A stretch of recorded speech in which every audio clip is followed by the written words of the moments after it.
માનનીય રાજપાલસિંહ બાપુને હું નિવેદન કરું છું કે આપ સૌનું આપણું ઉદ્બોધન આપો.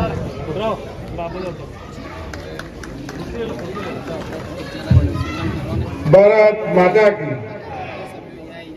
બધાને મારા જય માતાજી. પાવાગઢ ક્ષેત્ર રાજપૂત સમાજ દ્વારા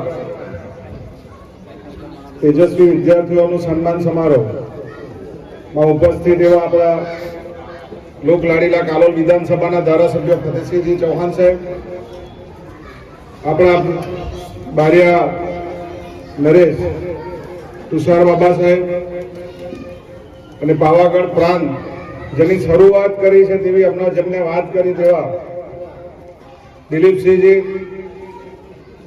બીજા મારા મિત્ર મંત્રી શ્રી અશ્વિનભાઈ, હમણાં દિલીપસિંહે જે વાત કરી એ રીતના અમારો 11-12 થી લઈને મેં કોલેજ કરી ત્યાં સુધી ગુરુ શિલાનો અમારો સંબંધ હતો.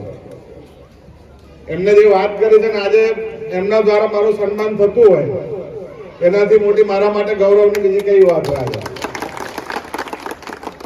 અને આપણા માટે ગૌરવની વાત એ છે કે બંને શિક્ષિત છે, આજે પ્રોફેસર તરીકે આપણા સમાજનું સુકાન સંભાળતા હોય ત્યારે આપણા સમાજની જવાબદારી શું આવે? બધી જ વાત ફતેહસિંહજી સાહેબે કરી, આપણને બાબા સાહેબે પણ કરી, વ્યસનની વાત કરી, પણ એની સાથે સાથે જો સૌથી પાછળ આપણો સમાજ રહ્યો હોય તો શિક્ષણ ક્ષેત્રમાં રહ્યો છે. જે અનેક કારણોસર આપણા નજીકમાં આજે ઘણી બધી વ્યવસ્થાઓ ઊભી થઈ છે, છતાં પણ શિક્ષણમાં હજુ પણ આપણે પાછળ છીએ. અને એનાથી મોટી વાત અત્યારે દીકરીઓ સૌથી આગળ ભણવામાં છે. આજે કદાચ સન્માનમાં અહીંયા સંખ્યા દીકરીઓની વધારે છે, આપણા સમાજ માટે ગૌરવની વાત છે, પણ સાથે સાથે દીકરાઓને પણ ભણાવવા પડશે. જે સામાજિક પ્રશ્નો ઊભા થાય છે આપણે જોયું છે. આજે દીકરી જ્યારે ભણી ગણીને વધારે ભણી હોય અને જ્યારે સંબંધની વાત આવે તો સ્વાભાવિક છે કે માતા પિતા એની સામે એવા સંબંધ શોધવાનો પ્રયત્ન કરતા હોય ત્યારે સમાજમાં આવા દીકરા મળવાનું જે મુશ્કેલ પડે છે આપણને, એટલે એના માટે આપણે શિક્ષણ ઊંચું લાવવું પડશે. સમાજના અનેક કુરિવાજો જે અત્યાર સુધી આપણે જે જોયું છે, એકબીજાના દેખાદેખી, સમાજની અંદર ઘણા બધા ખોટા ખર્ચાઓ કરે છે. માતા પિતાની કદાચ એમને શું તકલીફ છે ઘણા બધા જોતા ના હોય, એકબીજાના દેખાદેખી કોઈ 50,000 ડીજે લાયા હોય તો બીજો 1.5 લાખનું 2 લાખનું લઈ આવે. હવે મા બાપ તો ગમે એ કરીને વ્યવસ્થા કરતા હોય, પણ આ પરિસ્થિતિ આપણે સમજવી પડશે ઘરની. એના માટે દરેક સમાજ જે કરી રહ્યા છે અત્યારે, તો આપણે રાજપૂત સમાજ કેમ પાછળ રહીએ? સમાજમાં ખર્ચા ઘટાડવા માટે આપણે સમૂહ લગ્નનું એક આયોજન કરીએ ને એની અંદર આપણે બધાએ જોડાવવું પડશે. આપણે બધા એક હટ પાડવાના લીધે પાછળની પેઢીનું વિચારતા નથી કે પાછળના શું થશે.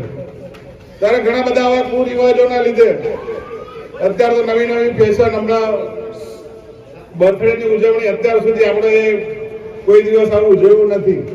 બર્થડેની અંદર આપણે ઘણા બધા ખર્ચો કરતા હોઈએ, એની જગ્યાએ આપણે ઘરમાં કોઈ વ્યવસ્થા ઊભી કરી શકાય. આવા ઘણા બધા કુરિવાજો અહીંયા આપણા સમાજમાં આજે પ્રવેશી ગયા છે, અને આપણે દૂર કરવા પડશે. અને સૌથી મોટી વાત મારા માટે કે જે ચૂંટણીના ટાઈમે બધાએ ખભો મિલાવીને દરેકે જે ચૂંટણીના 2 મહિના હતા ત્યારે દરેક ગામે ગામ ફરીને મારા માટે તમે બધાએ જે પ્રયત્ન કર્યો છે, અને ગુજરાતમાં 4થો નંબર અને દેશમાં 10મો નંબર જે આવ્યો છે, તમારા બધાના આશીર્વાદના કારણે આજે આવ્યો. કે જ્યારે સમાજ પડખે હોય ત્યારે અન્ય કંઈ કશું જોવાનું રહેતું નથી. અને એનાથી મોટી વાત આપણે આજે અહીંયા કરી કે આપણા યશસ્વી પ્રધાનમંત્રી નરેન્દ્રભાઈ મોદી સાહેબનું જે આહવાન છે, એક પેડ માં કે નામ, આપણા દરેક તહેવારો પર કે કંઈ પણ ઉજવણી કરતા હોય જ્યારે સમાજની, ત્યારે એક વૃક્ષ વાવવાનું આપણે અહીંયાથી આજે નેમ લઈને ઊભા થઈશું. કેમ કે આપણે કોરોનાના ટાઈમમાં જોયું છે જે પરિસ્થિતિ ઊભી થઈ છે. અત્યારે આપણે ખેતરની અંદર પણ ઝાડ મૂક્યા નથી. હજુ આપણા વિસ્તારમાં તો જંગલ છે, બાકી અહીંથી અમદાવાદ જાઓ, પહેલા અમદાવાદની પરિસ્થિતિ હતી કે 44 ડિગ્રી સુધી પહોંચતો હતો. આ વર્ષે આપણા ગ્રામ્યની પરિસ્થિતિ 44 ડિગ્રી તાપમાન પહોંચી ગયું છે. એટલે ભવિષ્યની પણ ચિંતા આપણે કરવી પડશે. હજી મારે 2 કાર્યક્રમો છે, તે 11 વાગ્યાનો ગોધરાનો ટાઈમ છે, એટલે વધુ કહેવા જો બેસે તો આખો દિવસ સમાજ વિશે બોલી શકાય. અશ્વિનભાઈ જે કીધું કે જે અમને એક શરૂઆત કરી છે, આજે નાનકડી શરૂઆત છે, ભવિષ્યમાં વૃક્ષ બનશે. સમાજ માટે અત્યારે જરૂરી છે. અહીંયા બેઠેલું આપણું બધાનું આ ભવિષ્ય છે. જે બાળકો અત્યારે ભણીને અહીંયા આપણે જેનું સન્માન કરવા જઈ રહ્યા છે, એ આપણું ભવિષ્ય છે. આગલી પેઢી કઈ રીતના આપણે બનાવીએ. આમાંથી જ કોઈ કલેક્ટર, ડોક્ટર આપણા સમાજમાંથી ઘણા બધા બન્યા છે, પણ હજુ પણ સંખ્યા ઓછી છે. આમાંથી જ કોઈક નેતા પણ તૈયાર થશે. પણ એ જ્યારે શિક્ષિત હોય ને ત્યારે ઘણો બધો ફરક પડતો હોય છે. શિક્ષિત તમે જોયું હશે, શિક્ષણ મેળવેલો કોઈ પણ નેતા હશે, એમાં પણ ઘણો બધો ફરક હોય છે જે સમાજને માટે. અને સૌથી મોટી વાત, આપણે એક વાત, ક્ષત્રિય તો છે, ક્ષત્રિયની સાથે આપણે હિન્દુ છે, એ વાત કોઈ દિવસ નહીં ભૂલીએ. હિન્દુ તરીકેની આપણી જે ફરજ છે એ આપણે પૂરી કરીશું. ને ક્ષત્રિય તરીકેનો આપણો ધર્મ શું છે? હમણાં સાહેબે કીધું તેમ આપણી દીકરી જ્યારે ઘરની બહાર નીકળતી હોય ત્યારે એને સૌથી પહેલા ઘરમાંથી અત્યારના યુગ મુજબ એને તૈયાર કરવી પડશે. એને રાણી લક્ષ્મીબાઈ જેવા ઇતિહાસ જે છે એને સમજાવવો પડશે. ઘરની બહાર જ્યારે નીકળે તો રાણી લક્ષ્મીબાઈ બનીને નીકળે. એ પણ આજે અહીંયા આગળ એક સમાજને અહીંયાથી કહીશ, અને એમને માતા પિતાને પણ એ કહીશ કે એને શીખવાડવું પડશે. આપણે તેને નવી પેઢી જે તૈયાર અત્યારે જે વ્યસન ને ફેશનમાં થઈ રહી છે, એના માટે જાગૃતતા આપણે લાવવી પડશે.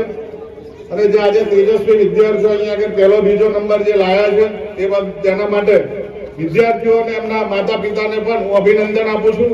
અહીંયા મારું સ્વાગત થયું છે, તે બદલ ક્ષત્રિય રાજપૂત સમાજ હું અહીંયાથી આભાર માનું છું. ભારત માતા કી જય. વંદે માતરમ. જય જય ગરવી ગુજરાત.